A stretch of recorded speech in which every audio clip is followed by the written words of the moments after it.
Hello, my fellow knitters, wool wizards, yarn aficionados, spell casting, woolen wizards. Did I say that already? Anyway, we're magical creatures of the fibre variety. My name is Taylor. I'm coming to you today from the southern hemisphere. We're here in beautiful sunny New Zealand. It is autumn in this half of the world, and so I'm going to be talking to you about my knits and projects related to the seasonality that is the southern hemisphere. This is also going to be very relevant for everybody in the northern hemisphere because I'm in autumn, you're in spring, they're both transitional seasons. I'm still getting a lot of inspiration from the spring podcasts that are coming out, but the colour tones that I'm going to be specifically talking about will be more autumny. And I also want to talk about some of my summer finished objects. Now, I don't have a lot of objects. I did quite a few gift knits because of the holiday period and whatnot.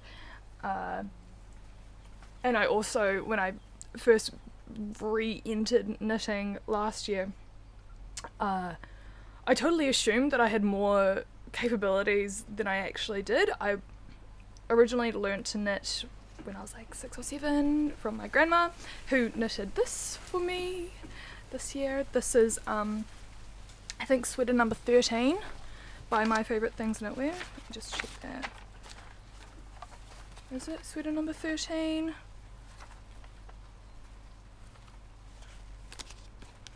She kindly gave me the pattern after she finished knitting this for me. If it's not sweater number 15, I'll put a link or something below.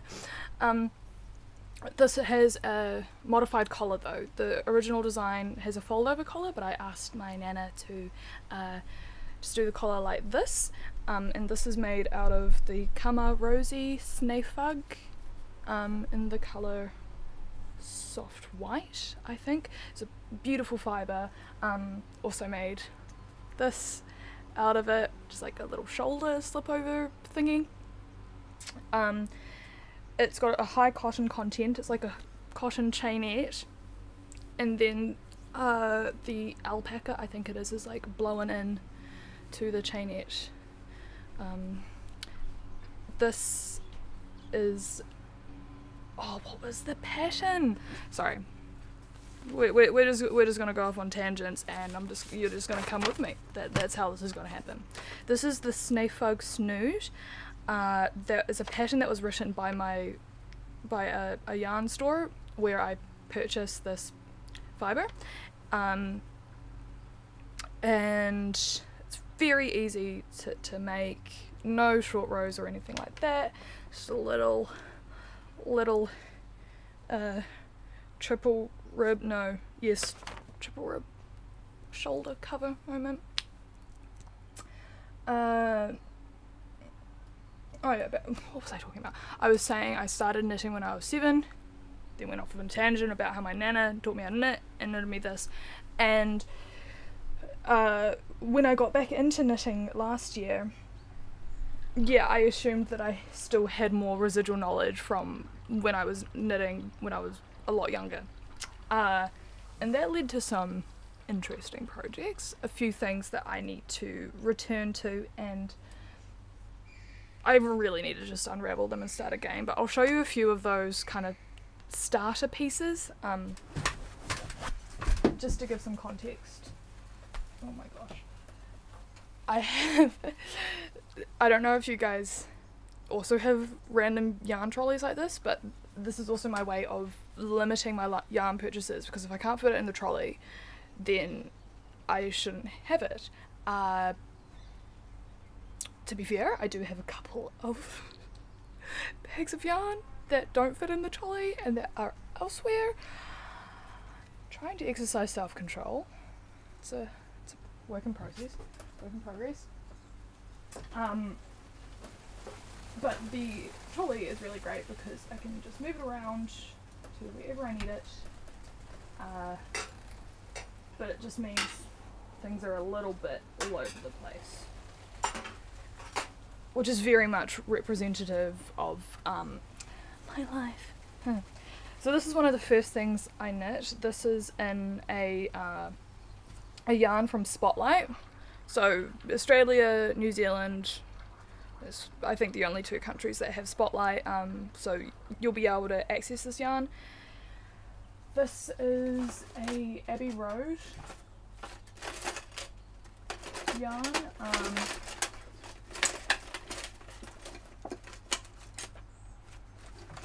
I can't remember which one. It's one of the mohairs. And so I was trying to make this like bell sleeved wrap top moment. But as you can see, the back panel is fucking massive. I don't know what I was doing, but I'll show you what it looks like. Oh, and this is my adapted Camisole number 2 by My Favourite Things Knitwear.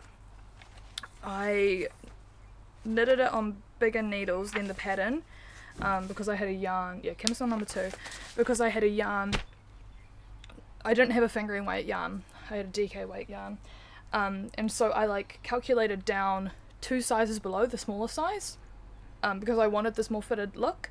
This only took 1 ball of yarn, which was one of the Chaska Takem colours, no, Takem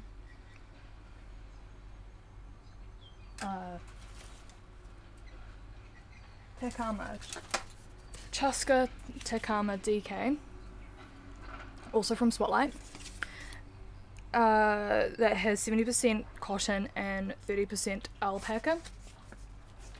I will say it was a little bit tight through here. I think I did make it a little bit too small, but it is wearing in quite nicely. I've blocked it twice, so it's a little bit stiff to get on, but once it's on, it's like comfortable. And then these are the ripple butt shorts by Jessie Made Designs. If you're thinking of making this pattern, they are called butt shorts for a reason.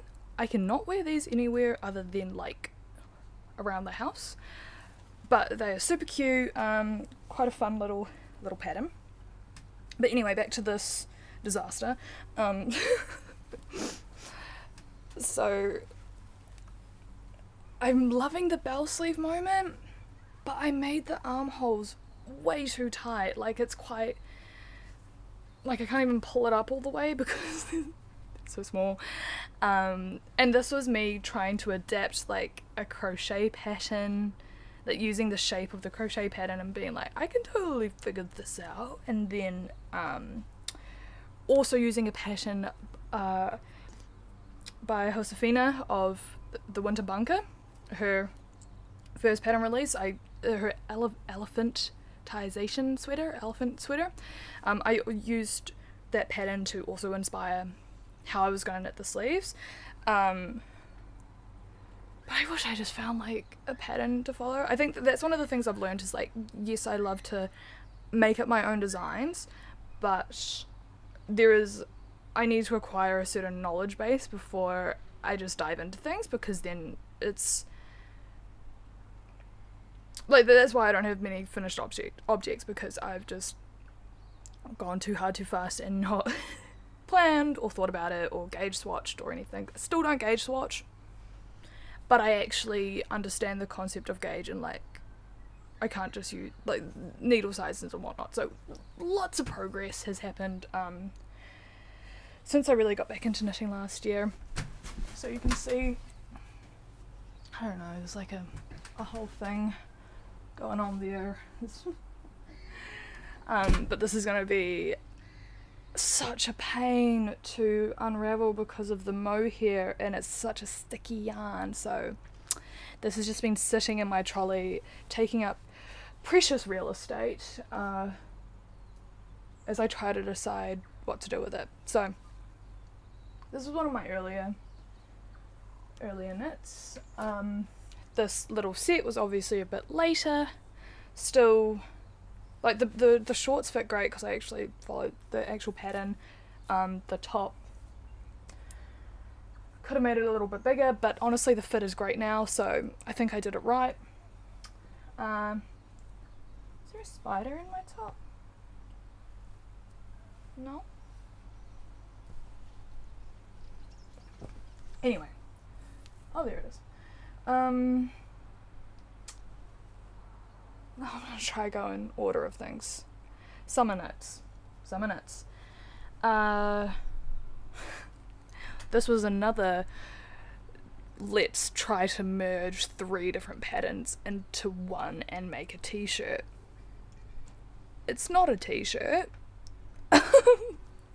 But like it just chose for itself what it was going to be. I was wanting like a little like crop polo t-shirt moment.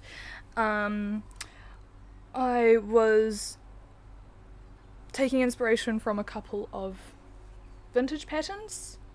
Should I get those? Do you want to see the vintage patterns? I'm gonna go get the vintage patterns.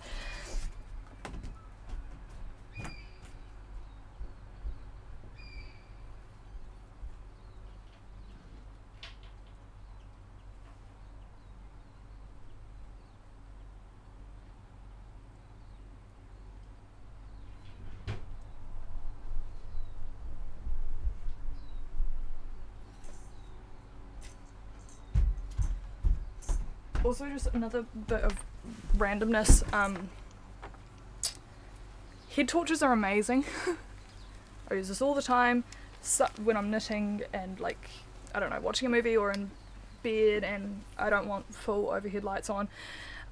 This thing sucks up battery power though, so rechargeable batteries all the way with that one.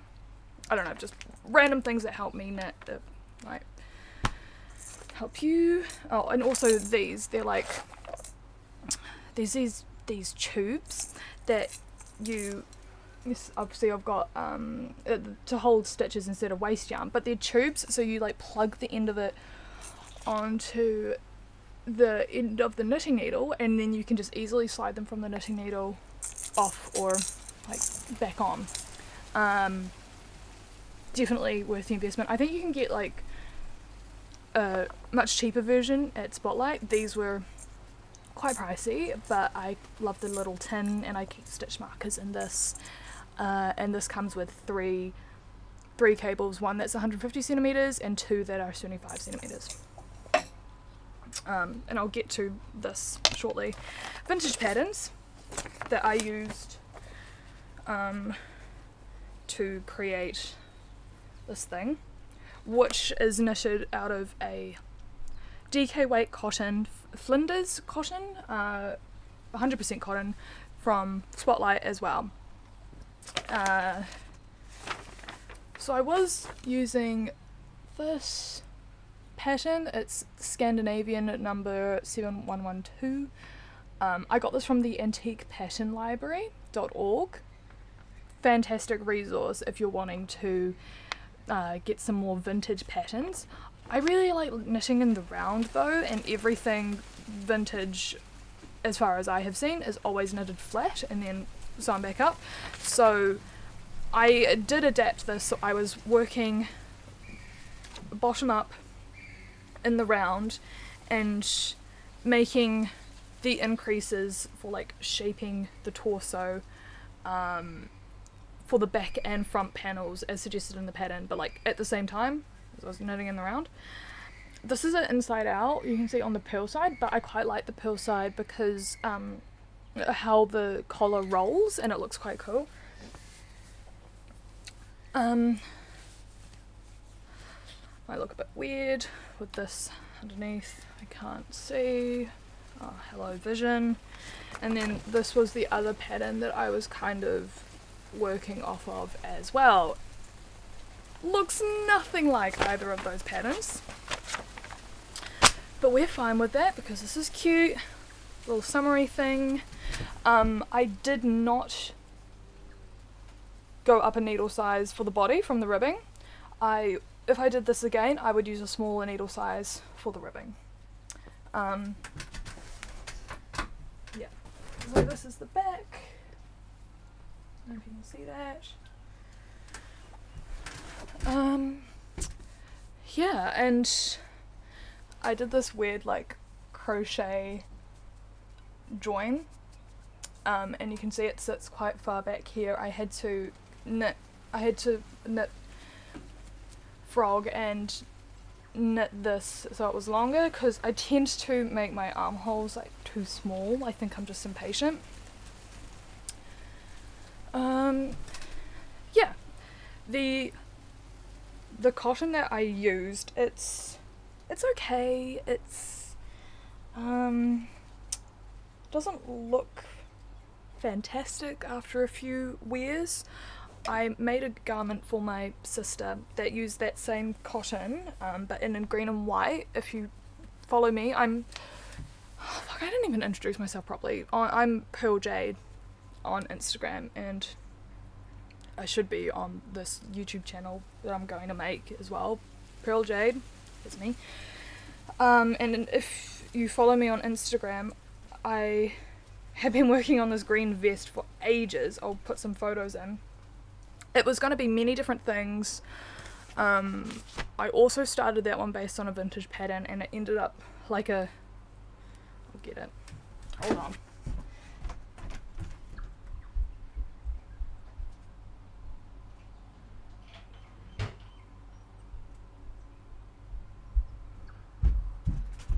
Also, just so you know, this chaos, it's not going to change. This is just how it is. So my sister likes wearing little vests, and so I was like, oh, I'll make her a little knitted vest. And these all these pattern magazines are from my nana as well. She is it's so nice having just someone close to me who's interested in knitting and who I can bond with over it. We recently took a trip to a local hand dyer, Purple Sprouting. I'll show you some of her yarns momentarily. They're gorgeous. But yeah, it's just really nice that I get to spend time with my nana and talk excessively about knitting, because I know Rachel from the Night Sky Knitting podcast, she introduces her episodes talking about how she does the podcasts so that she doesn't she isn't constantly talking about knitting with her family and friends and like boring them with yarn talk, and I am definitely also guilty of that, and that is a big reason why I sat down to film today, because I was just like, I want to talk about it at length, and I can do that with my nana, which is awesome, but I think that she might even get a bit annoyed at me sometimes. So this is the pattern. Again, the top I made looks nothing like this, but that was knitted in the same cotton as this garment, but held with a strand of silk mohair that I brought off Trade Me. It's like New Zealand's eBay for those who are not from here. Oh, and you can still buy that same product, that same mohair on Trade Me. It's under DEA Yarns. The seller is not called that. I think it's relatively reasonably priced. It comes in hanks. Let's see if I have some to show you. Okay, well, it's just a basic white mohair silk that feels lovely against the skin, and it worked up really nicely with the cotton. So the cotton is really cheap. Well, not really cheap. It's like $5 or something a ball. So it's cheap. From Spotlight. And working that up with the mohair just, I think, hides some of the I don't know, like the pilling that has been happening on this. I don't know if... Oh, is that focusing? I don't know, it's just a little bit rough around the edges. I haven't worn it a huge amount.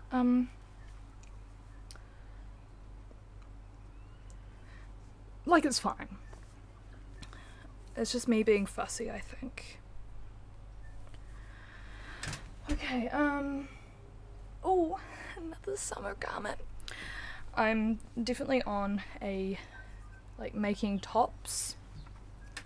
I think this is the Ribba tee by by, oh, where is it? Lene Marie Ace. I think I said that wrong. Now, I do print out my patterns just because I'm constantly at a computer, and when I'm knitting, I don't want to feel like I'm, like, I use a computer for work, and I really want to get away from screens, particularly when I'm knitting, so I do print out my patterns. Sustainability is very important to me, so, but this is one of those things where it's like, I don't print out all the papers that I have to read for work, but I will print out, like, I'll read those online, but I will print out my knitting patterns. And so this here was a pleasure to knit. I really liked the way that she did the increases around the yoke, and it just gives this, like, you get this line down the shoulder, which I quite like. I prefer that to a raglan. I actually, the garment I'm knitting at the moment is the first raglan that I've done. Oh, but you can see this was me trying to do a German short row, and don't know what happened there. I did like a yarn over short row for the rest of it. Yeah, just because I saw that this happened with the German short row, and I was like, nah. But I'm doing the German short rows in the pattern I'm currently working on, and it is actually going fine. I'm not too sure what I messed up there. Let me put this on and show you. Most of my yarns I get from Spotlight, which I think will be really convenient for people in New Zealand and Australia watching this. Like, you guys can probably find these yarns too, although a lot of them just get discontinued or are out of stock and you can't find them, and so frustrating. I've had a few projects that I've been like, I have to try to figure out how to do this with like way less yarn, and oh, that one that I brought 3 months ago has been discontinued and I'm halfway through a gift knit. What am I gonna do? But I think that those challenges inspire creative solutions, and I do actually really enjoy those types of challenges, so also not complaining. But I'm recently trying to emphasize purchasing yarns from New Zealand based companies, ideally yarns that have been made from New Zealand merino and spun and processed here in New Zealand as well, like chef's kiss ideal. That's what I want. And also supporting local hand-dyed yarn. So this was made using the what is it called? I just keep a random box with all the yarn tags, but it's also full of knitting needles, so I can't find what I need. Oh, here's something unrelated. This is the cotton that I've been talking about, the Flinders cotton from Spotlight that I used for that blue top and for the little top I made for my sister.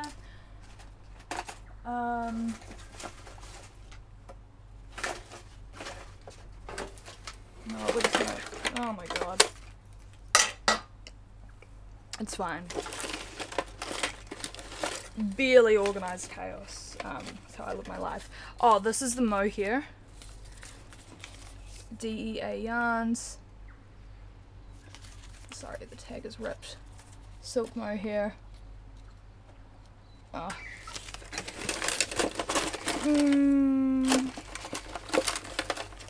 Oh yes, here it is.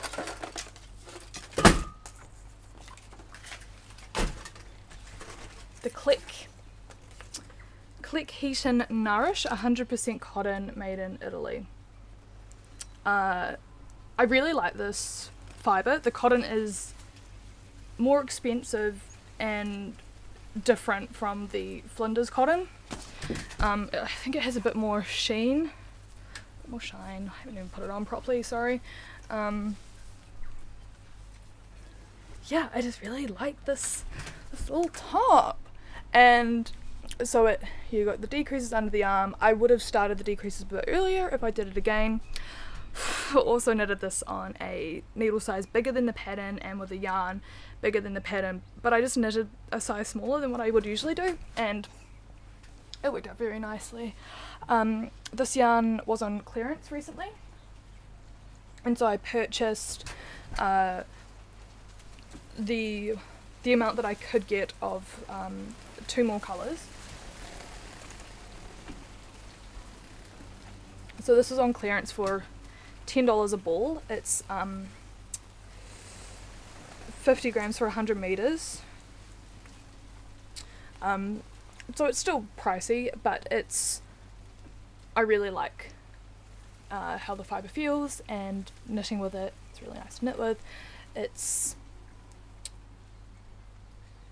No, it's not chain yet, no. So I got the 5 balls in the black, which I was like, do I have like a little black mini dress moment? Is 500 meters enough for that? No.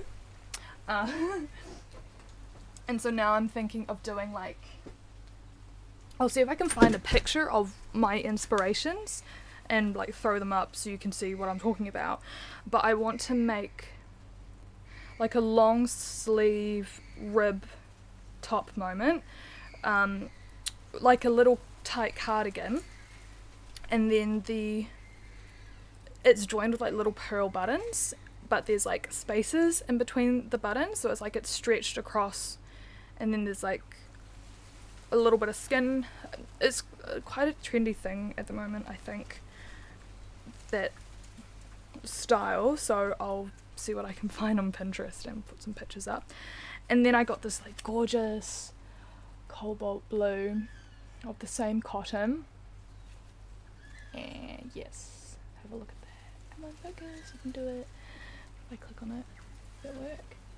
Kind of, not really. So you get like a one shoulder top moment with this. I only have 3 balls, so creative challenge. So something, yeah, like just a small crop top, maybe a one shoulder moment, or like a halter neck. Remains to be seen.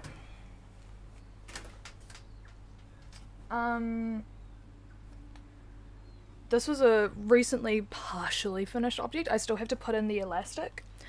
But I made the shell bra by Naked Knit. Such a cute pattern, and this is one of the first instances where I used a New Zealand based yarn. I used and it has possum fur in it. What? Zealana Kauri. And this is an expensive yarn, and so I just wanted to do like a small project with it that wouldn't require a lot, and there's only 40 grams in each ball. No, sorry, the DK weight is the expensive one. The fingering weight is a little better. I can't remember exactly what I paid for it, but it was somewhere in the teens, like either like $14 or $16, which I'm happy to spend for a small project. I would not, the DK weight's like $20 for 50 grams, and like it's gorgeous, but I'm not gonna make like a jersey out of that. So the shell bra was made in the fingering weight in the natural colour, and it's just lovely. It's machine washable. Oh, that's cool. Brush tail possum blend. 60% fine New Zealand merino, 30% brush tail possum, 10% mulberry silk. So nice next to the skin. Should I put it on over this? No, that'll look weird. I'll just go off camera and put it on. I still need to put the elastic in the bottom. But it's, I don't know, it's kind of like a vest moment for your boobs. So just like a little extra layer to keep you warm, keep off that chill. Definitely too warm to be wearing in summer, but quite a nice little like round the house little moment. So this will be folded over and have the elastic put in. I did want to see if I could wear it like make it into more of a crop top moment, but it does ride up. This was my first time doing double knitting for the, I think it's double knitting. I just started doing it and I was like, this seems to be what everybody's calling double knitting. Didn't look it up, too lazy. But that was really fun. It's worked across this way. So you're like making increases. You get to this point and then you start decreasing and you're just knitting like the straight knit rows across all the way. This is my first fingering weight piece on 3mm needles, and I was getting frustrated that it was such a small project, but it was taking me so long. And it took me a while to do one of the straps. The second strap I did in like a matter of like 2 hours or something. So it was definitely just, once I'm over that learning curve, things can just speed up significantly. And on that subject, I used to knit in like the English style, but last year I forced myself to learn the continental style, and oh, very awkward at first, very finicky and like, what am I doing? But now it's great. I can knit so much faster. This piece is absolutely flying by. I cast this on Thursday and it's like Sunday now, and I'm like, how did I make this much fabric in that amount of time? This is a Ranaculus. This is knit in Chaska. Here's the same yarn but in a different colour. Chaska alpaca 12 ply. This is also available at Spotlight. I purchased this from Robin's Cottage in Tauranga. I think Knit and Stitch in Auckland also has it. It's quite a common brand here in New Zealand. I don't see anybody else talking about it online though. It's Peruvian, or made in Peru. Yeah, I see it a lot around here, but it is not a common yarn in the knitting community podcast world, as far as I have seen. If you have seen ample mention of it, please disregard me. So that is what, this is my first like textured knit pattern with the Ranaculus. I'm trying to make it quite oversized, so the top two pictures, if you search the Ranunculus pattern on Ravelry, there's the two first pictures and it's like got like 73 centimeters of positive ease and then like 62 or something, and so I'm kind of going in between those two and I'm knitting a size 7. Really happy with it. I'm hoping that I mainly did it because of the little clovers, which aren't actually showing up particularly well. I think that they'll hopefully be more defined when I block it. I'm wondering if I did it wrong, like if I did my yarn over the wrong direction or something to cause them to be less visible, or if it's just the fact that I'm using a like a thicker yarn rather than a lace weight. But this fibre is so lovely and soft. It is 80% baby alpaca, 20% polyamide. Bit annoyed at the plastic content because I don't know, I'm very like anti-plastics, but I also am trying to recognize the fact that plastic materials in themselves aren't evil. They're a very versatile material. It's just the way that we use them in like a single-use context that is so wasteful. So, I mean, if I'm going to keep this garment for years and wear it all the time and it's going to wear better because of the plastic content, I think I can justify it a little bit there. However, if I had an alternative fibre that would be equally as hard wearing and lasts as long and wasn't plastic derived and wouldn't put microplastics into my washing machine, then I would obviously prefer that fibre.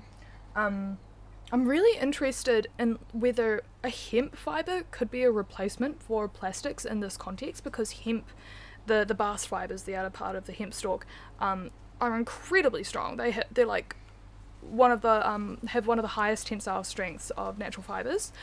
Don't know what about their durability though. Like, can they deal with a lot of wear and whatnot?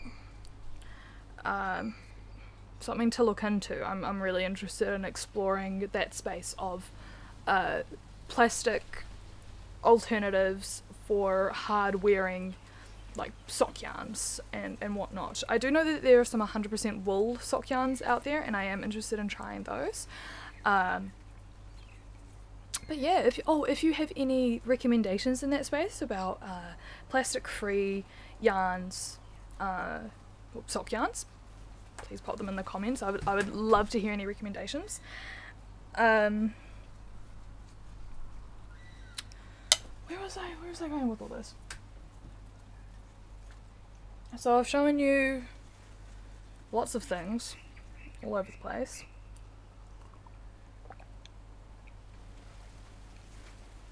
How do I show you a few whips? Well, actually, before I do that, if you're looking for like a quick and easy crochet project, or if you're just starting out on crochet, make some fingerless gloves. They're so easy. You literally just crochet a rectangle, fold it over, and then sew up the side, leave a hole, and sew up the rest of it. Super easy. Again, just a wool and plastic blend of something from Spotlight. Very nice. Yes, so moving on.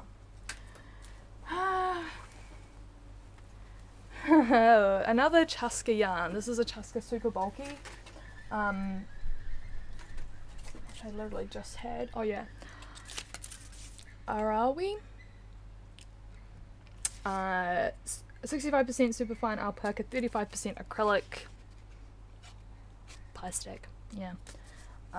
I brought, when I first was like, I'm gonna get back into knitting, I went to Spotlight and I bought like one of each yarn that I was like kind of interested in, and then I was like, I'll take these home and I'll figure out what I want to make with them and then buy the rest of the yarn that I require. A lot of those yarns went out of stock and or got discontinued, so that messed me up a bit. And also at that stage I wasn't conscious about the plastic content of the yarns I was purchasing. But this yarn is gorgeous, and I'm doing a herringbone crochet pattern with a 12mm crochet hook. I started this ages ago and it should be a really quick project because it's so chunky. I've just been distracted by other things, and also crocheting really hurts my wrists because of the way I tension the yarn.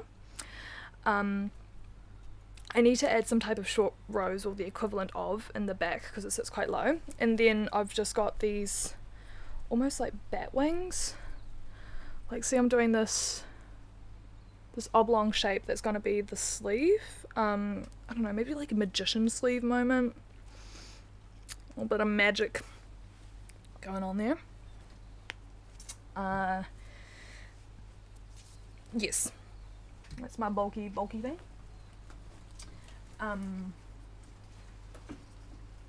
Oh, and then these are all the whips that have been sitting around for ages. This orange one, this is another crochet one which has been sitting around for ages. I don't know how I'm going to show you this. This is a made up pattern in a star stitch. Star stitch, very cute. I'm trying to make, I'll insert a picture, the Pinterest picture that I'm using as inspiration, but I'm trying to make like this little cutout moment. So there'll be like a little button at the top here. Oh, it's a bit hard to see with all the yarn everywhere. And then this will go around like a little collar, and I'll put ties at the back to hold it like all together. And I think I'm definitely gonna have to do some type of edging just to clean up my very rough edges. It's also incredibly uneven. See how it's like leaning? Like this bit comes out here and then this bit comes out here. I don't know what I did. I think I used like I would leave it for a while and then I'd be like, oh, let's work on this. Wait, how do I do star stitch again? Look up a tutorial that was different from the one I originally used. It did like a different number of stitches in the last stitch. It will be fine. I'll figure it out. Yeah, this is how I knit. Just. Oh, and see how this is riding up now? So I need to put the elastic in because I want it to sit like there. Okay, I wanted to make an arm warmery thing. This is an Abbey Road Wind Cries merino, again from Spotlight. So I knitted the sleeves thinking like, oh, I'll just knit these sleeves and then figure out how to do the body. I'm really stuck. I haven't done like a bottom up raglan before. That might end up being what I have to do with this. Or I will just pick up stitches and knit a panel across the back and then attach it to the other arm and it'll be like a shrug moment. What I did try to do is I was like, oh, I'll adapt one of my vest patterns to make like the body portion of it. And so I adapted the vest pattern, the Slanting Slipover, by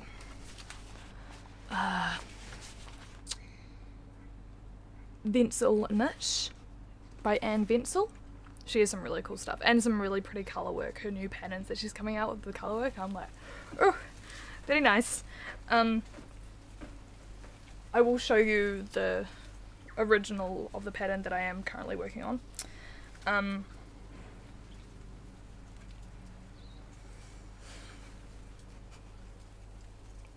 Just a moment, please. Oh god, what am I doing?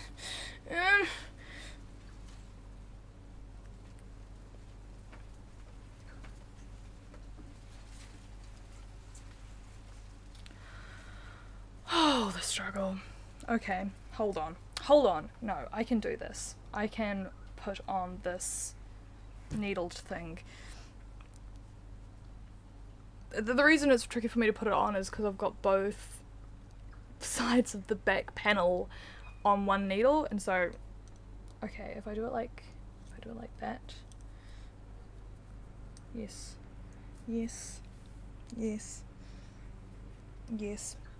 Maybe. Okay. I should really put my hair up. Sorry, you probably can't really see what I'm doing. Okay, here we go, finally. So I'm really loving like high collar moments with a little join.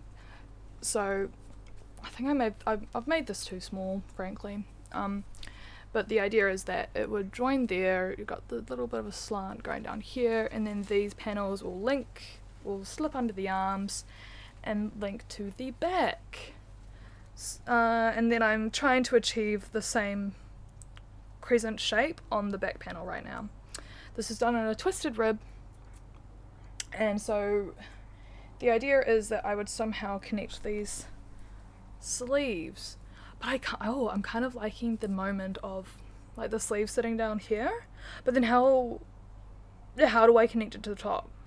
Do I do like the shrug thing and knit a back panel, but will that bunch underneath the top? At one point I was thinking of like making little strings and then like looping it around my neck, but that, I don't know, that would look weird.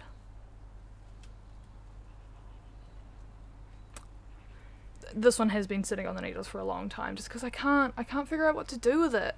It's like I've got the pieces but no way to join them together and finish it off.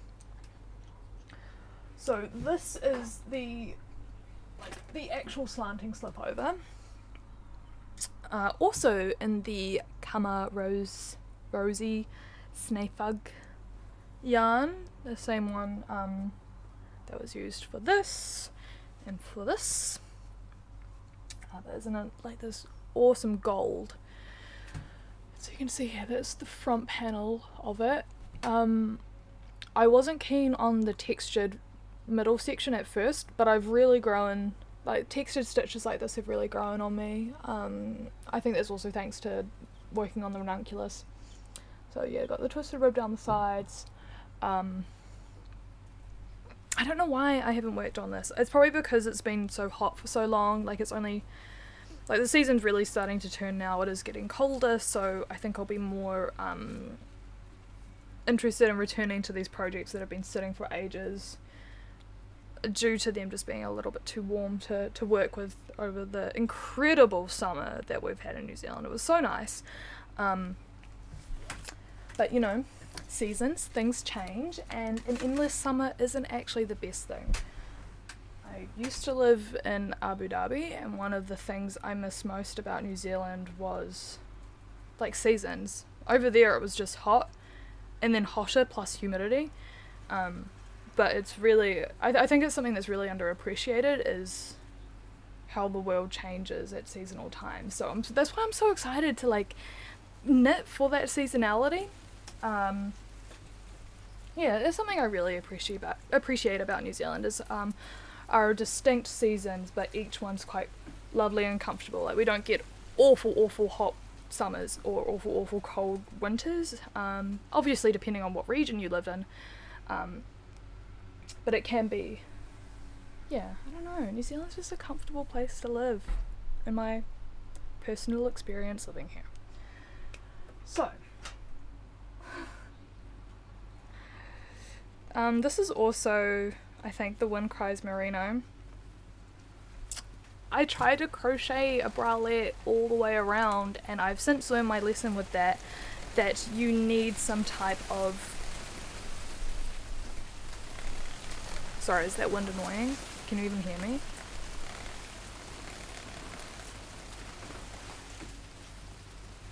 That with crochet tops you need some type of either like a ribbing moment or ties to draw it together, and so this just sits really weird. I made a post about it and called it Wishbone. I don't know, it's got a real Wishbone vibe. Also, this is going to be such a long video because this is my first one, and so I'm bringing out all my things. Oh, it's actually kind of cute, yeah. A little bit deranged with the patterning, you know, we like that. I think there should be some type of crossover moment happening at the back. Let's try not to flash my butt. But yeah, just see it sits, I think I somehow crocheted stitches together, and then I've got this weird like bulginess happening there, and I was like, do I add some type of ribbing on the base? Do I try to cinch it? Do I unravel it? No, shouldn't do that. Anyway, moving on. I think I've got like, also reminder, these are like my earlier, the ones that are like unfinished or a little bit off are my earlier pieces from last year. I like to think that I have learnt my lesson with these, although I am in the midst of another whip that is made up. Also drawing upon it's drawing on the Slanting Slipover a little bit, and also on the Ribba tee, like the way that the Ribba tee does the increases. I've used that strategy for this other piece.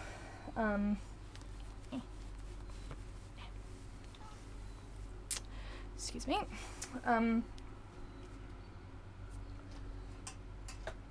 Which is knit in. I don't know why I love this yarn. This isn't something I would usually go for, but it's just, oh, I love it. It is Adriafil.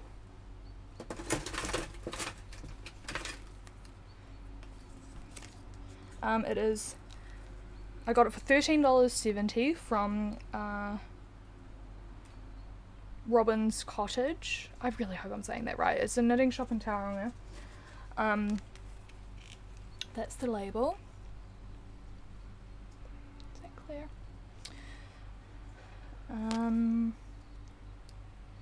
It is 100% merino superwash from Italy.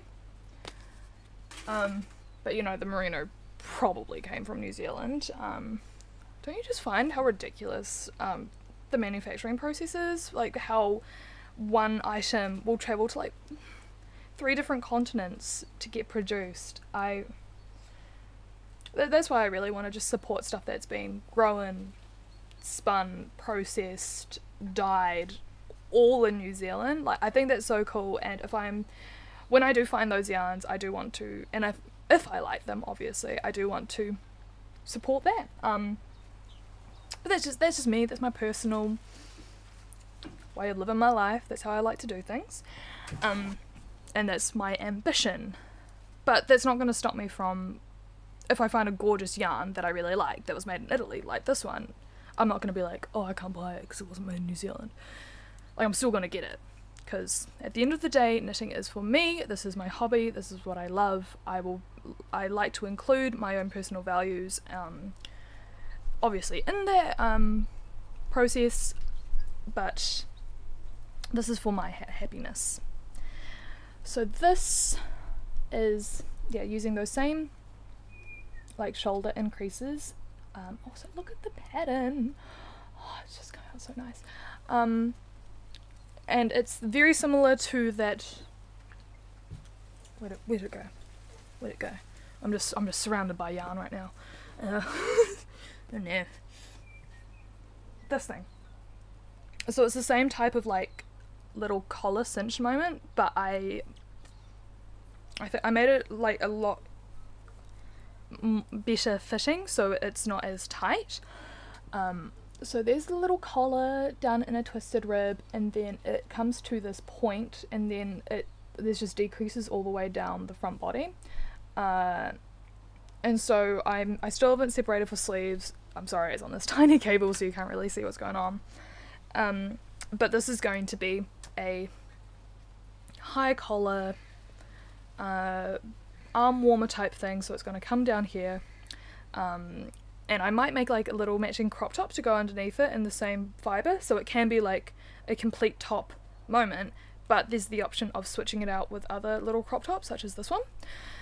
Yep, so collar is going to come down here onto the shoulders, and then I want a nice wizardy bell sleeve for this one. Magical! Yes, that's what's going to happen there. Really excited about this. Oh my gosh, I'm sorry, this is a lot. If you're still here and watching this, respect. Like, thank you for dealing with me. Maybe I'll be more organised in the future. Do not count on it. It's probably not going to happen. Okay. Should I talk about yarn acquisitions a little bit and like planned projects? I do have a few other like little whips and old projects, but I don't know if they're particularly interesting. Oh, I will okay, I'll show you one more thing. Like it's good for me to show you all the things that I haven't finished, that I know that I haven't finished them, and so that I can somewhat be held accountable for making those minor adjustments that are needed to fix these things. And it's just like, they require brain power, and sometimes I don't want to think.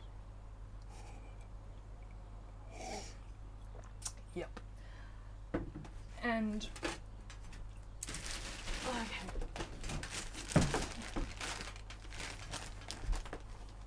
Oh, this is the mohair that I was talking about. So that DEA yarns thing, you can buy this off of Trade Me. It was like an expected price for mohair and silk. It's not cheap. It's not ludicrously expensive. It's like, I think what you would expect, and you get 400 meters out of it, which is mean. So this was one of the first. No, I need to show you something else first. Hold on, please be with me. I'm sorry.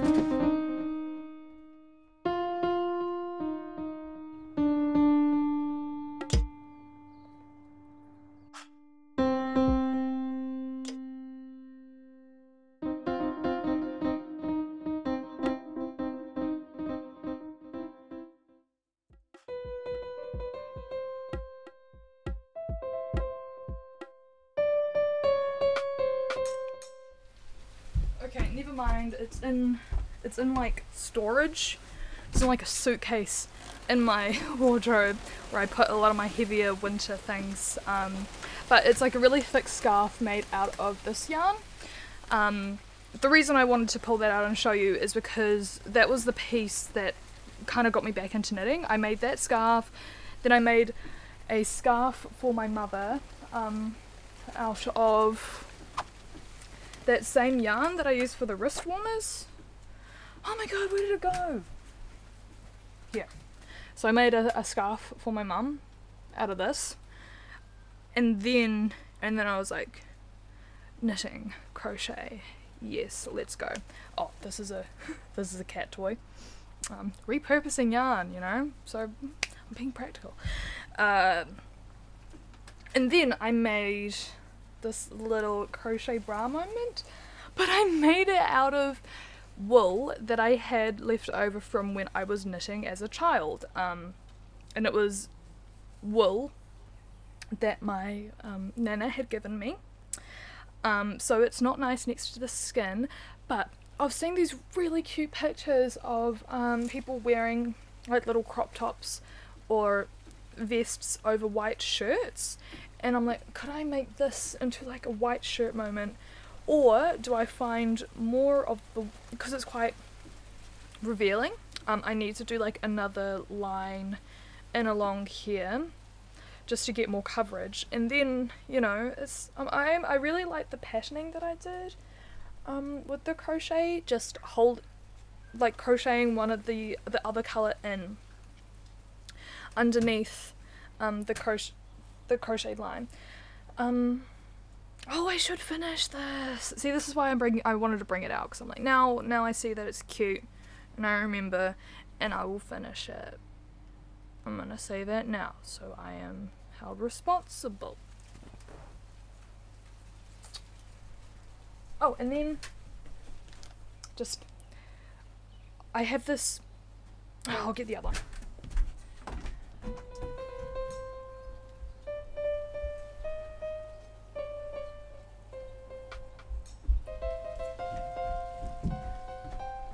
Oh, gift knit idea. So if you are rushing to get a gift knit done for somebody or for a holiday, I highly recommend a chunky handbag, crochet chunky handbag.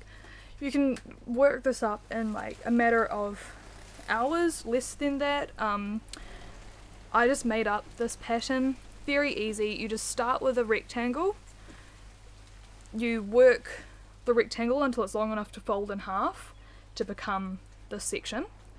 Then at the end of your row you start working across and you start working the strap, work the strap, connect the strap to the same face, then you can just crochet across to join up here, start doing the other strap, and then when you get to this point you just start sewing it together, and then you will have to connect a new yarn piece to stitch it up here. But I quite like not cutting my yarn, and not, because when you're trying to tie together this type of chunkiness with like a magic knot or whatever, it gets really chunky and I don't like that feel, so I prefer just working it all in one big piece, which is very manageable with this type of project. And so I'm making like another little one in purple. I want to give this to my friend, but her birthday's not until December. Oh, she looks so cute.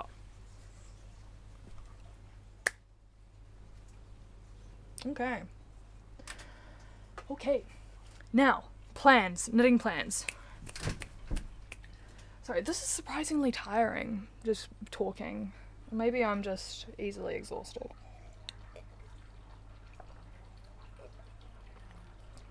Let me just reactivate, change tags. Now I'm going to talk about, knitting plans for the autumn, for going into winter, transitional, so the transitional season, which would totally be relevant for those of you in spring. Winter stuff, I suppose, is exclusively Southern Hemisphere, of interest to the Southern Hemisphere at this time and place. But you might be watching, playing. hold on.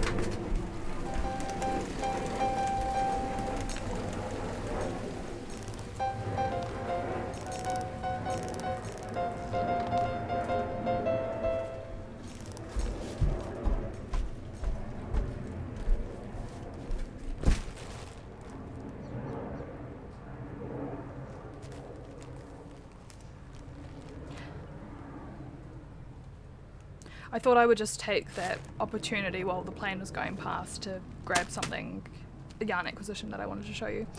But yes, depending on when you're watching this video, the winter knits will be relevant. I don't know. Now let's start with this one since I've got this out. I got this massive cone of yarn from Trade Me. It's 1 kg of 90% alpaca and 10% polar, which is a breed of sheep that is, I think, related to merino. It feels lovely. It's actually quite cool to the touch. But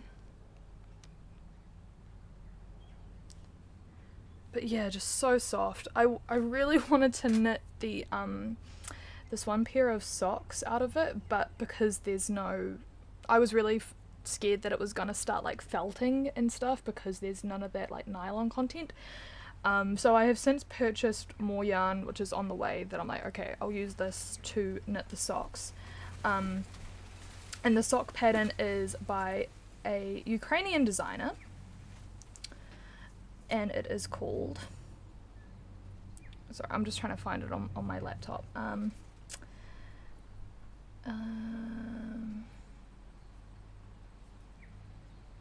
It is called,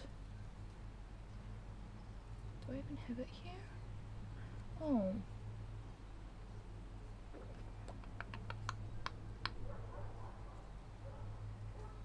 Like the silver sock? No, that's not it. Hold on, I'm gonna get my Ravelry open. I did have like the 75 tabs open before I started filming this, and I was like, no, I'm gonna not be a ridiculous human, and I'm gonna close those tabs so that I don't drain my computer power by running this huge Chrome thing plus my audio software. And why am I telling you this? Sorry, this is just blabble. Anyway, this is what we're doing here.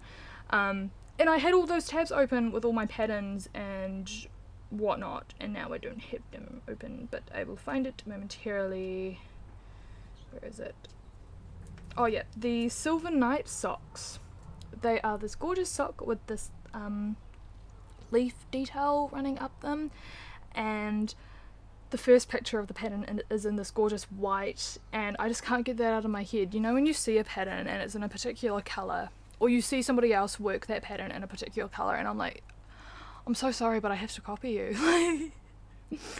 Obviously with full credits to the designer who is inspiring me, or the knitter, but I just sometimes just get stuck on that idea, and like obviously they've done it so well and it speaks to me, and so with this sock I just saw it being in this fibre, and I'm trying to not knit it in this because I know it won't last, and I know I'll put all this work in and then it will fall apart and felt. So I have ordered more yarn that is in a very similar shade. It sounds lovely. It's got cashmere, merino, and the acrylic in it. I'm hoping that acrylic will be fine instead of nylon. It's not a sock yarn, so it might be like this because this has the acrylic in it, and I don't know how this would work as a sock yarn. So I'm still gambling anyway. We'll see how that goes. But what I did originally buy this because I wanted to dye it, and I've been since collecting onion skins, avocado pips and avocado skins, tea leaves, all just things that I want to test out for dyeing, but I'm really drawn to the natural colour of this, and so I've decided that I'm going to make, I'm just going to make a deliciously warm and cozy cable number in that fibre, like a jersey. It is a My Favorite Things Knitwear design. It is, oh, come on Ribba, show me it.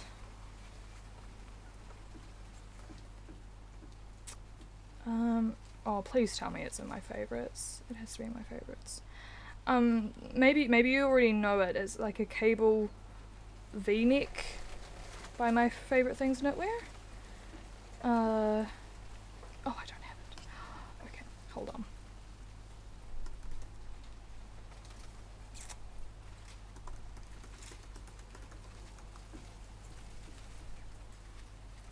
Oh, here we go. Sweater number 20. Yeah, sweater number 20. I'm very new to cables. I've started a beanie using cables, and promptly realised just how much yarn it gobbles up, and that was the project that I was working on where the yarn had been discontinued. So, learnt my lesson there, and I'm like, surely 1 kg will be sufficient. What does it call for? It calls for 1250 to 1450 metres. So 1365 to 1586 yards, and this doesn't tell me, this only gives me the weight, but surely that's enough. Materials, yeah, so up to 750 grams, so that will be sufficient for that jersey. It'll be so nice and warm. I went out cobbing on Friday night and it was cold. Like, we're not even in winter yet, and cobbing in New Zealand is, in the winter, is this very fine balance of needing to be warm enough to wait in line at the club, but needing to be cool enough and not have so many heavy layers on in the club that you're not having to take them off and like carry them around. So my go-to is always to wear like a mesh long sleeve top, maybe some like higher boots, or something with long socks, and that night I got the balance totally on point. And something that helped that was I wore like a fingerless mitten, store-bought ones, so not these lovely ones that I was showing you before, but it's just so perfectly practical because you can shove them in your handbag when you don't want to wear them anymore, and it just adds that little bit of extra warmth that you need. So this is a fantastic thing just to have in your handbag if you're going out for the night and you're going to be in those transitional environments where you're going to be very cold at one point but then very warm once you're actually inside. So, pro tip. In terms of other projects, oh, this is what I'm very excited for. Silvia knits. She has a podcast. She is releasing her first pattern today, on Sunday. And I am so excited to work on it. And I have a yarn picked out. Now this is a hand-dyed yarn from Purple Sprouting. She is based in the Waikato. Where did I put it? Now I have caked it up, so it's a little bit harder to see, but it's this, what's the thing that's not mohair? Arawi?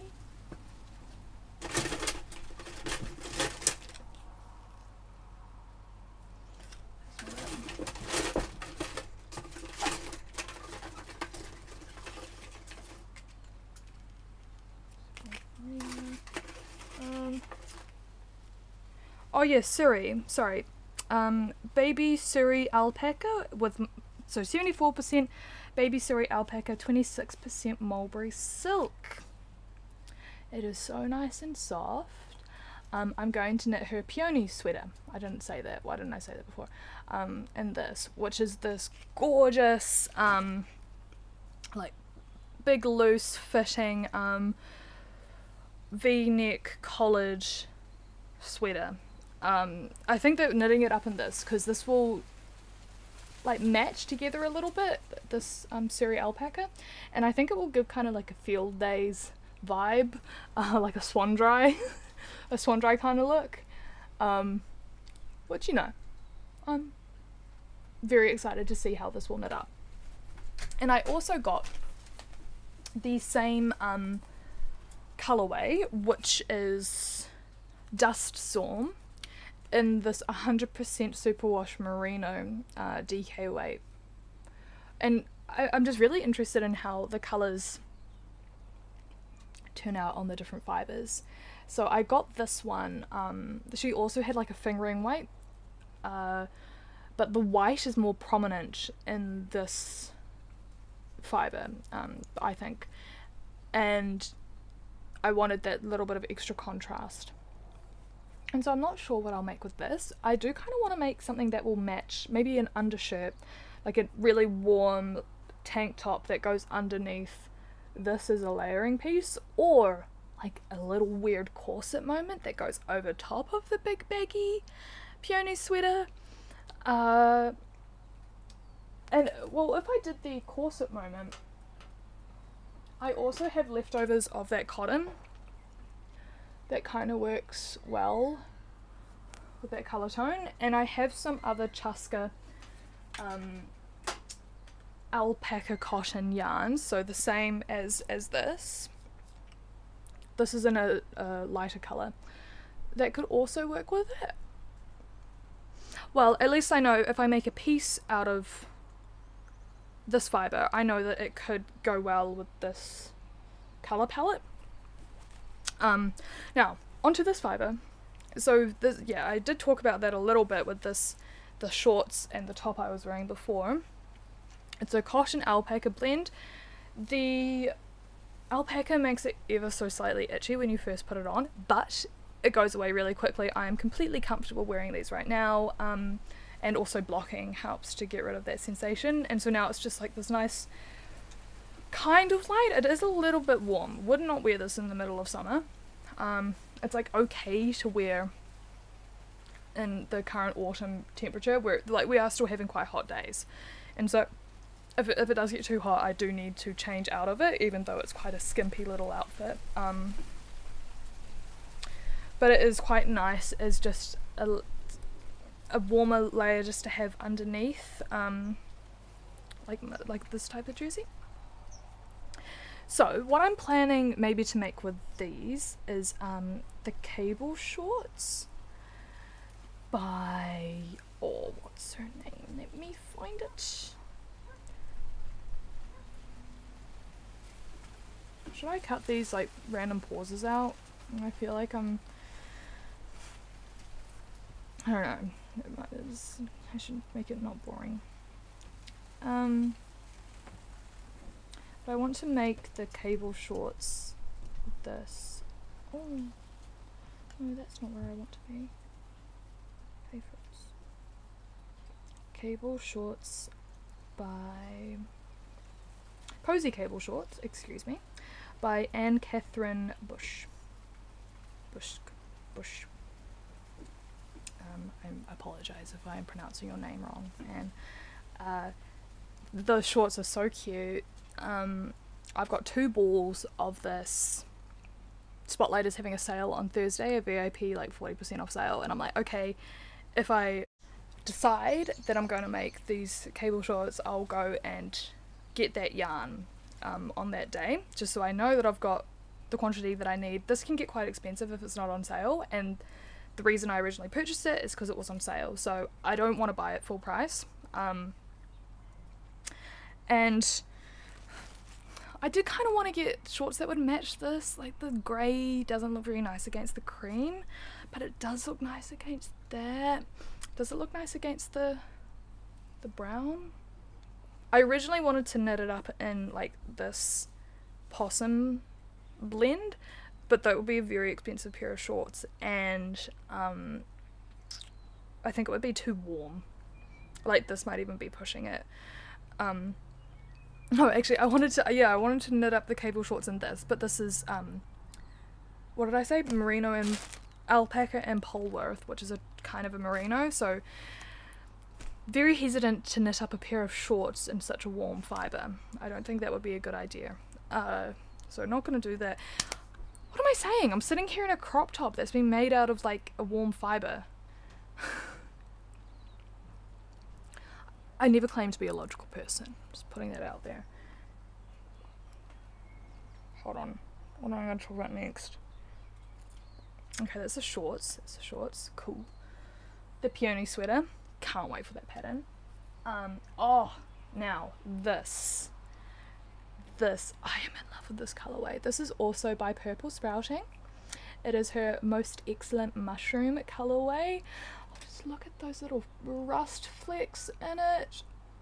It is so gorgeous. I do have this caked up somewhere. Yeah, here it is. Here's another whole, this is a whole hank caked up. I think I've got like a reel of me. I recently got a yarn swifter, and so I had my yarn winder already, but I got so excited that I made like a bunch of reels of winding up, like caking up yarn. I'm going to make the Camisole number 5 by My Favorite Things Knitwear with this yarn. I really hesitate to do any form of like texture using a variegated yarn, and Camisole number 5 is ribbed, like a double rib. I don't know if that would be too much going on. Like, should I just try to do a version in stockinette? Furthermore, I'm planning to pair it with a pair of shorts by Jessie Made Designs that is also in a stockinette.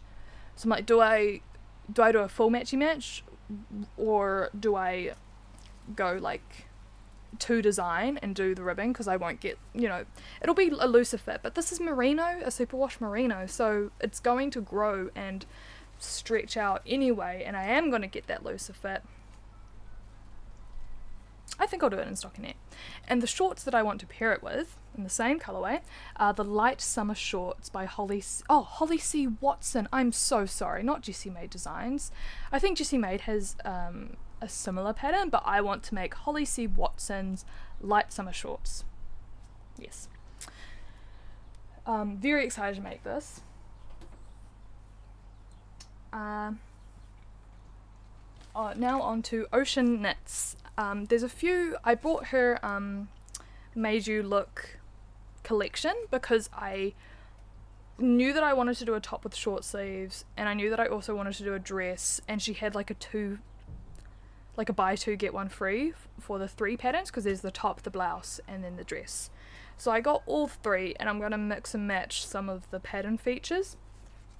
So I'm going to use this Chaska yarn to make the dress version with long sleeves. It is 70% baby alpaca, 7% wool, 23% nylon, and it's a 12 ply, so this is slightly too heavy for the gauge that she says to use, so I'm just going to knit a size down. This worked for me in the past, we'll see if it works again. Her patterns are, I'm really liking the fact that her patterns are written so that each element of your body you're adjusting to that size, so you will fill out a chart that will tell you to do this number of stitches for the bust, this number of stitches for the waist, this number of stitches for the hips. So I'm hoping I can make it fit really nicely to my particular body type. And oh, this blue is just lovely. Oh, it's showing a bit lighter there. It's not actually that light.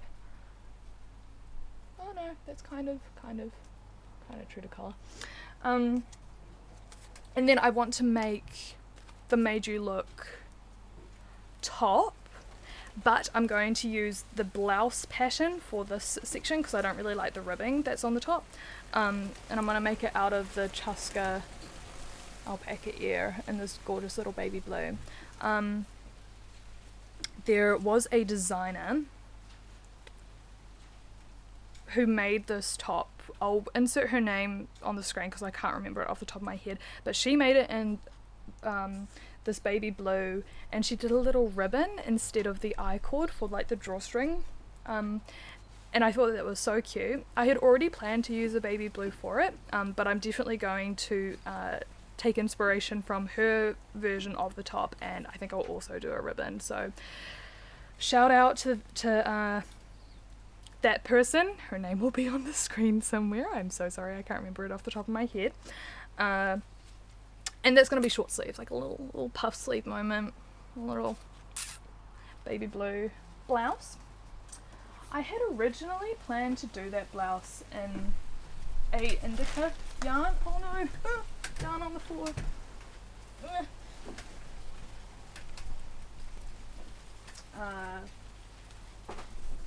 But when I saw that Chaska baby alpaca, I knew I just had to do it in that yarn. Like, it was so nice.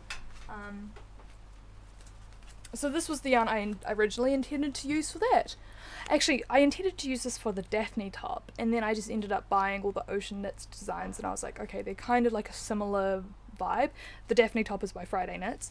I'll just do the Ocean Knits version. But you know, I could do, yeah, Ocean Knits made you look blouse slash top in the Chaska in the like more baby blue, and then the Daphne top in the more sky blue. So look, kind of looks like the sky a bit.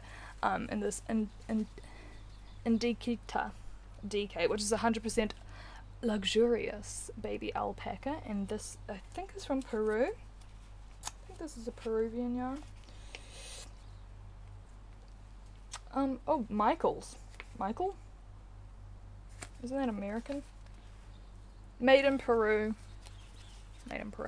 I brought 5 balls of this from Trade Me. I think I can buy more from yarn shops here in New Zealand, so if I do need more, I can get more. So this will either be a Daphne top by Friday Knits, or like a little cardigan moment maybe. Like a small top or cardigan or jersey.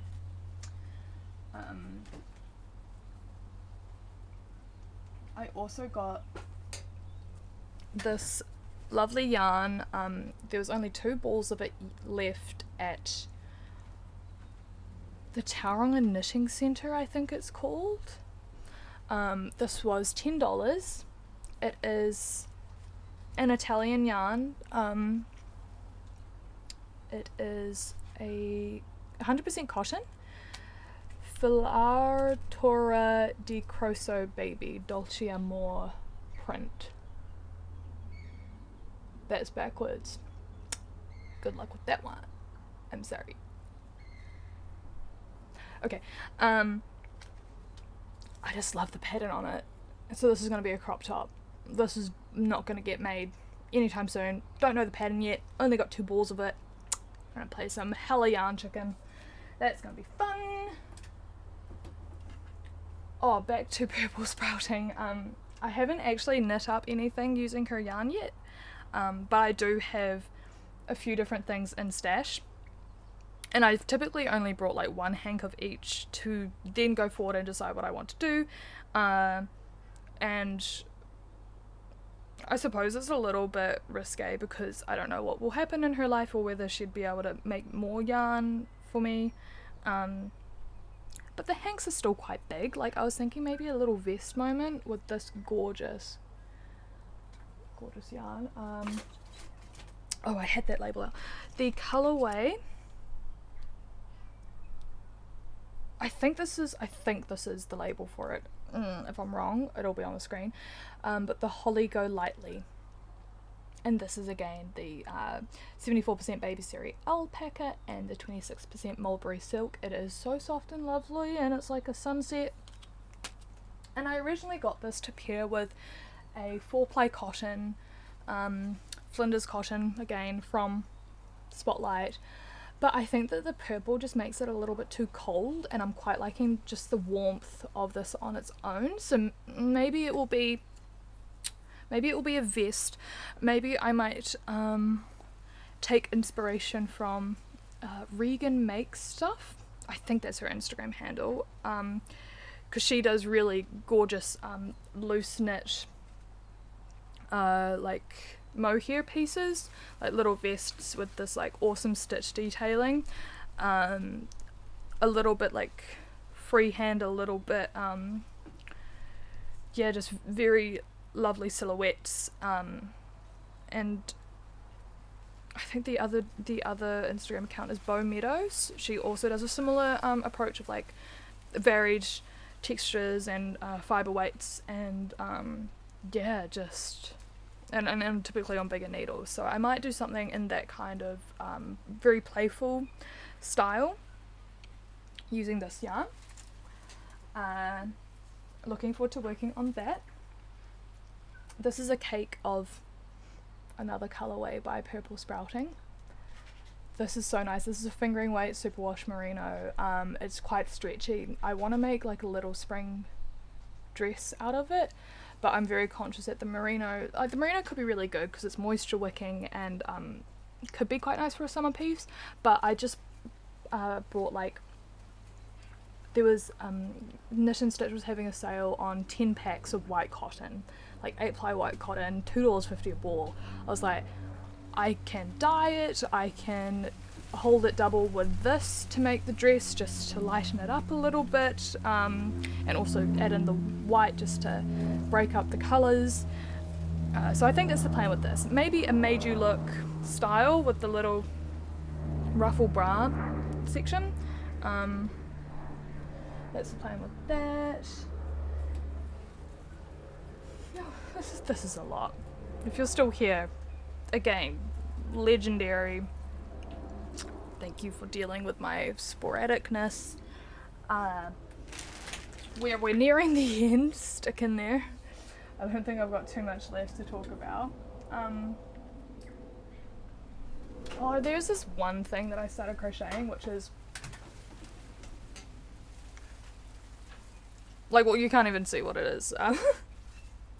What I did is I just like stood in front of the mirror and I held the yarn in like these big drapey loops over me and was like, I want a top that works in this way. And then I started like crocheting these really long, like very random chains. So I just do lots and lots and lots and lots of loops on the yarn hook and then just pull the yarn through 2 at a time over and over and over again, and it made this kind of cool effect.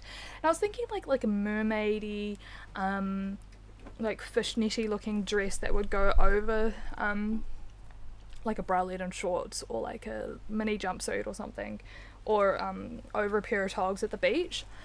But this is again another piece that I have just sat on because like I kind of need a mannequin to work on it, and it also requires a bit of brain work because I'm just making it up.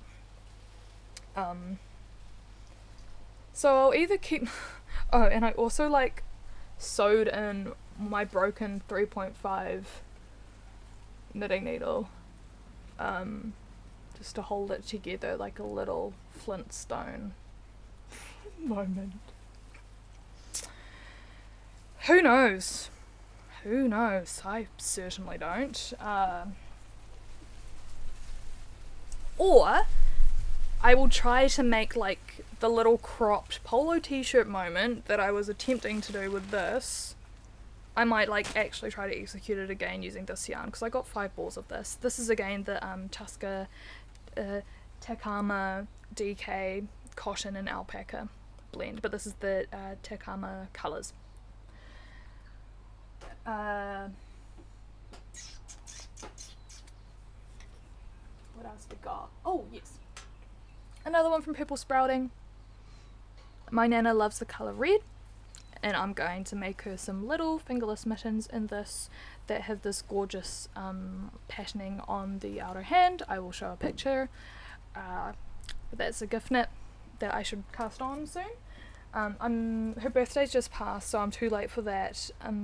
But I think I want to try to get it to her before winter so she can have something nice and lovely on her hands while she's knitting. Oh my gosh, is that it? Like, hold on, let me think. Let me just look at my collection of passions on Ravelry. Oh, where is that? We're not done yet.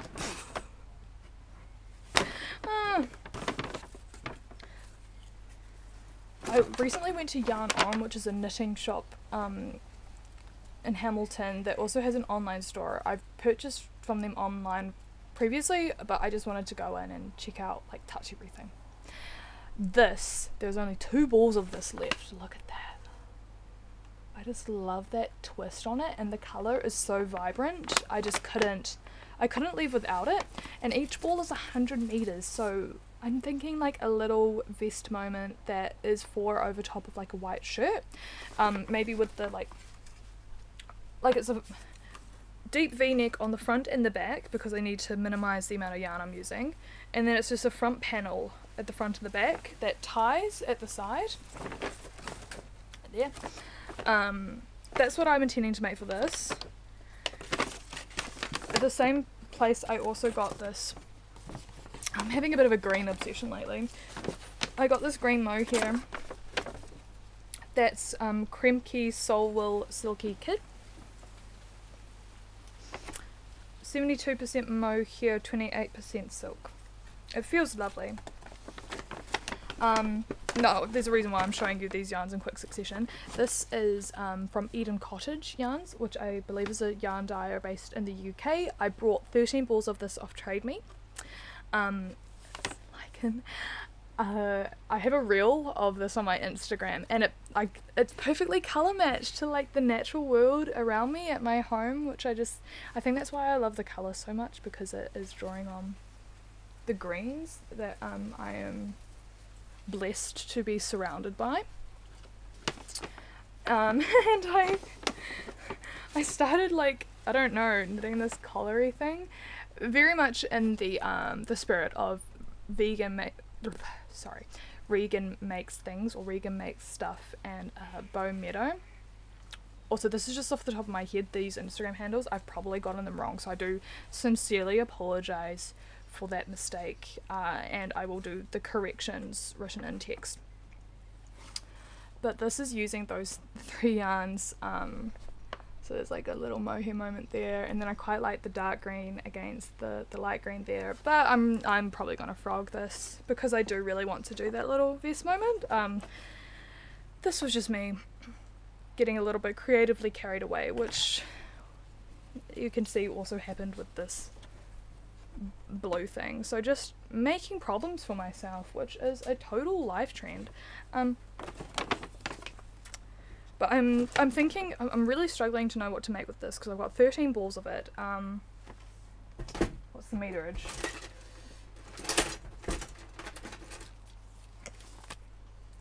So it's the little tag. It is bent. But this is 100% baby alpaca, 100 meters per 50 grams DK weight. So I would like to get a jersey out of this, or a cardigan.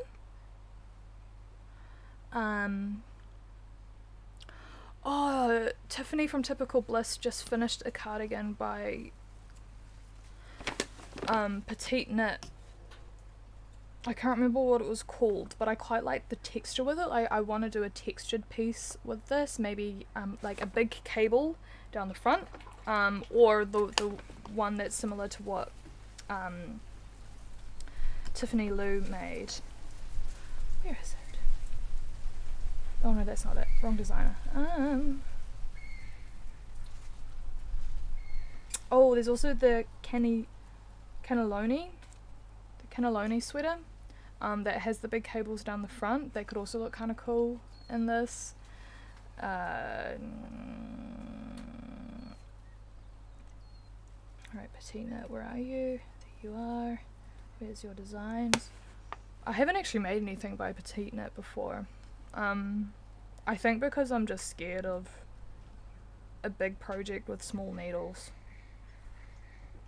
And a lot of her stuff, yeah, definitely requires, I think,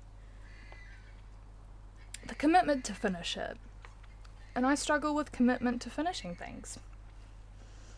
So I think I don't want to bite off more than I can chew. I am planning to make one of her men's sweaters for my partner, which I'm trying to find like a really nice New Zealand merino to knit that up in. I'm being really particular about which yarn I want to use for him, but that's exciting. Sidetracked. Where is... Oh, she's got so many designs. I'm like, need to actually go onto her website and search it properly. English adult cardigans. Show me the cardigans. Oh, the Jenny jacket. The Jenny jacket in this green, like that stitch. I think that would be very nice. And I really want a cardigan, and this could be a slightly bigger cardigan maybe. So that's what I want to do there. Oof. Now, I brought this yarn, which I'm really excited from Yarn On, which I'm really excited about because it's a vegan yarn and 51% lyocell and 49% cotton. So lyocell is reconstituted cellulose, and my favorite underwear is by Booty, and theirs is all reconstituted cellulose, so they break the plant matter down completely to just cellulose and then build it back up into a fiber. So you can use like any cellulose source. You can use a bamboo source, which is what Booty does. I don't know what plant fiber was used to make this, for the lyocell in this. But this, the gauge on the dress I want to make with this is the Oh My Figure dress by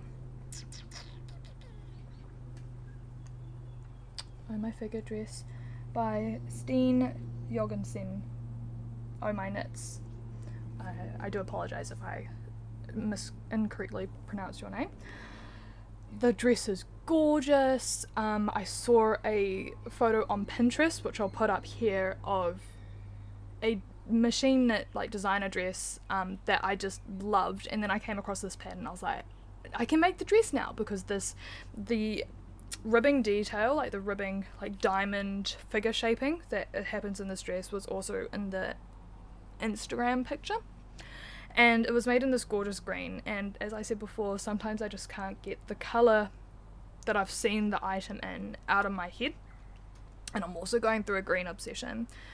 So I brought this yarn, and so the lyocell and the cotton blend means that I can, you know, make this quite long dress and I won't overheat in it, because it doesn't get awfully cold here in New Zealand, so I don't want to do any big dresses in a heavy fibre, which I am doing with the Ocean Knits dress in this blue. So I just contradict myself constantly, but anyway. So I'll overheat in that dress, but not this one.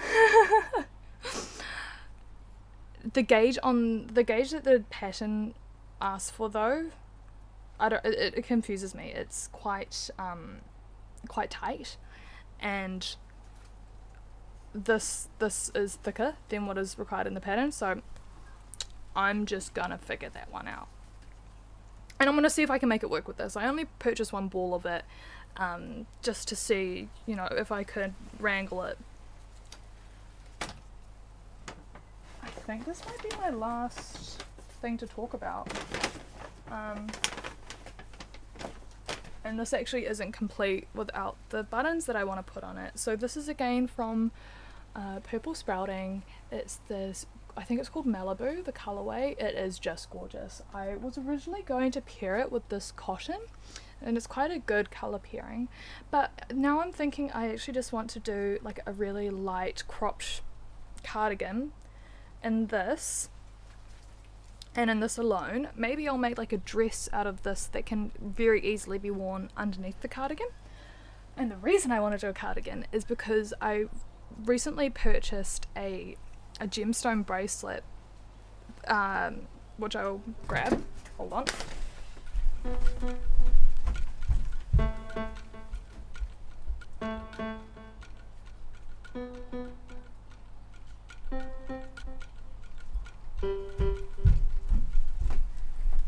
And the bracelet, it like pinches, so you put it on and it like pinches the hairs on my arm and pulls them out when I'm wearing it, which is incredibly uncomfortable. So I don't wear it, but then look at the colour match. You see how lovely that is? And so I'm going to cut this bracelet and I'm going to use the little stones as buttons, and I really love a, like, I suppose Victorian-esque, really closely aligned button chain. So I'm torn between doing like a v-neck with buttons down here versus like a very high neck with like an excessive number of buttons down the top. Which will be a pain to put on, but it'll look super cute. So that's the plan there. Oh, just this is a weird way to end, but look at that colour match. This is my Grand's beret, so she has since passed, but I was entrusted to keep and look after this, and it's gonna look so cute. Wait, oh, forehead, yeah, okay, there we go, kind of like that, with the little dress I'm gonna make.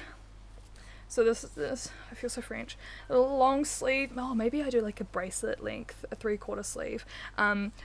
Rachel from Night Sky Knitting podcast has totally put me on to like the bracelet length sleeves. She always does a like 3/4 length bracelet length, and I think it looks so cute on her, and I think I might approach the made you look dress and do like a kind of a sleeve like that. So thank you, Rachel, for that inspiration. Rachel also inspired me to make this Ranaculus. Actually, she inspired me to purchase this colour because she's doing her petite knit fortune sweater in a very similar colour. Hers is a little bit more sagey green, whereas this is more like bluey duck egg. And I just loved how that colour looked with the little clovers. But I wasn't quite vibing the fortune sweater. I might do the fortune sweater in like a rich caramel mohair. And so I decided to try Ranaculus, which is not a design I would usually go for, but I'm loving it. Yeah, I'm branching out a little bit with these textured stitches and I'm loving it. So yes, thank you to Rachel for inspiring me with that one. I think we'll call it there. This has almost been a 2-hour long podcast. That is because this is my first one and I had a lot to talk about. I don't promise there'll be another podcast. Who knows what life's gonna throw at us all. But I've really enjoyed making this little record for myself. If anything, it's just a little bit of documentation, so I know what I've done, I know what my plans are. I can yabber on about it without driving my friends and family crazy. Yeah, I hope that all of you, if you're watching this, whoever watches this, nobody might watch this, it doesn't matter, I've had fun. Wherever you are in the world, I hope you are safe, I hope you're well. I hope your family's doing good. Look after yourself. You can't pour from an empty cup. You're doing great. I'm doing great. I'm not. I'm a mess. We're doing fine. Yeah. Thank you so much for watching.